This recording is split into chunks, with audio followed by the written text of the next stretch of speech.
Welcome to our channel. Today we how to transfer files using pCloud, beginner guide step by step clearly. To begin transferring files using pCloud, first, visit the pCloud website. If you don't have an account, click on the sign up button to create one. Fill in the required information like your email and password. After registering, log into your pCloud account. Once logged in, you'll see your dashboard. To upload files, click on the Upload button located at the top of the screen. You can choose to upload files from your computer or directly from your cloud storage services. Select the files you wish to transfer and click Open or Choose. You'll see a progress bar indicating the upload status. After the upload completes, your files will be visible in your pCloud account.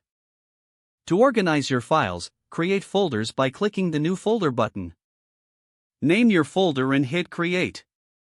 Drag and drop files into the newly created folder for better organization.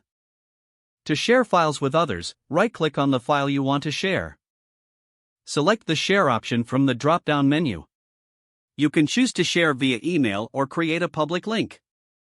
If sharing via email, enter the recipient's email address and add a message if you wish. Click Send to share the file.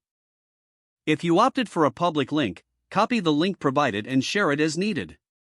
To access your files from another device, simply log into your pCloud account from that device.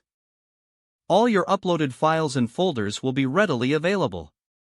For added security, you can enable two-factor authentication in your account settings. This helps keep your files safe during transfers.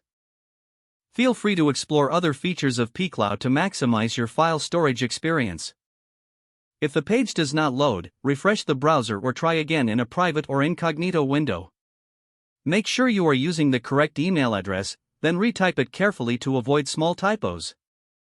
If your password is not accepted, use the Reset option and create a new strong password you can remember.